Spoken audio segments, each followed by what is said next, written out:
Wednesday, August 1st. Lake level's 14 and about a quarter. It's come down almost a foot since the report last week. It looks like they've slowed the water generation down.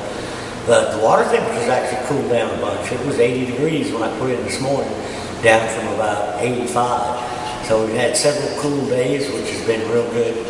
Now, before we get into the fishing report, we've lost a good dear friend, Bobby Sullivan. He fought a long, hard fight with leukemia, and would like to send out condolences and prayers to his wife, Karen, and their family. But Bobby was a legend around here, and he had the nickname of Mr. Table Rock. And not so much just on this lake, just about anywhere you went in the 80s, early 90s, Bobby was somebody to contend with. But anyways, our condolences and prayers out to his family. But as far as the fishing, you know, it was really nice out there this morning. I actually had to put a coat on. So it looks like it's going to heat back up. But, you know, a lot of times in August, we start to see a cool down. It's usually more towards the end of August, but it'll probably going to warm back up again.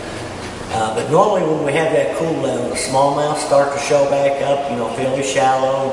We get to have a pretty good bite on reaction baits, you know, fairly shallow for a couple of weeks.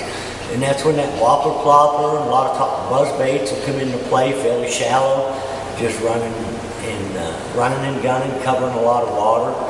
Now this morning, you know, we caught several decent smallmouths on a jig. We were throwing 5 fish, 9/16, old school brown, and a Missouri craw with a twin tail trailer. This one's got a Strike King baby rage craw, but we were using a big rage craw and also a speed craw. But a lot of these fish were on secondary points in the creeks, anywhere from about 5 to as deep as 15 foot. Now that seemed like it was over with pretty early once the sun came out. But, you know, the bite's been pretty decent. I've been up there by Shell Knob, Camel Point, Mid-James River. Still the most consistent is a drop shot and a spoon. Now, a lot of times you'll run into some whites while you drop shot and spooning. And those fish still seem to be on gravel.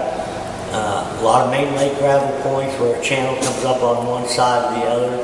And I'm using a ton of different drop shot ones, but a lot of the old ones, you know, I show them every week, but the brown and purple land choppers is real hard to beat. Been throwing this one quite a bit. It's a Strike King, and I think it's a Dream Shot, KVD Dream Shot, and a Morning Dawn. Robo worms will work real good. And you notice I throw a lot of plums and kind of brighter colors, but a watermelon candy, green pumpkin will work as well. You know, a lot of them fish out there, they're feeding on crawdads along with shad. So I'm going to buy a lot of different colors. I've just got more confidence in them, and that's what I throw. And it seems like once you get them fired up, a lot of times I'll have to go to 5 or 6 spots to start, you know, finding the fish that want to bite. And then later I may come back through some of them spots where I didn't get bit, the spots that I found fish but couldn't get a bite. A lot of it's timing. And to me it seems like 7:30, 8:30, they actually start biting the drop shot pretty good. But as far as the spoons, I'm pretty much throwing all white. I throw a lot of different brands. War Eagle will work good. As far as the flutter spoon, about the only one I throw is a Dixie Jet. That's probably one of the only ones that you can buy. And I'll throw a 1/2 ounce and a 3/4 ounce. Seems like the 1/2 ounce is working a little bit better out there where I'm drop shotting. And like I say, you will get into some white bass every once in a while on it as well. And the spoon, I'm pretty much just dropping down the bottom or wherever I'm seeing the fish. And you'll notice whenever you get a bite on a drop shot, you'll usually get several. And that's when usually one of us will pick up a spoon and start vertically jigging in. Because once you get the fish fired up, you catch a lot of fish in a short amount of time. Now, you know, I mentioned the topwater. I didn't see any topwater action, you know, any surface activity, but we did throw it around a little bit. Normally what happens when that water starts to cool down, the smallmouth start to show back up, and that 10 to 20 foot jig or tube is probably one of the best baits. But like I say, this is probably just a little tease, this 3 or 4 days of cool weather that we got. I imagine it's going to get back up into the 90s again. The big break has been the humidity. That's been kind of a lifesaver. And I looked at the schedule today. It doesn't look like it's supposed to start generating water till later in the day. And I definitely think the bite is better later in the day, especially if you're up in the river arms with a deep crankbait, Texas rig worm or jig. It seems like the river bite is a lot better when they're moving water. But we are able to catch fish on a football jig, out as deep as 25 to 35 feet deep, and I've been throwing 5 fish, ultimate finesse jig at a 9/16, and also a pig sticker, 5/8 and 3/4 ounce. Like a green pumpkin purple would work, brown purple, watermelon candy. Any of the browns and greens seem to be working.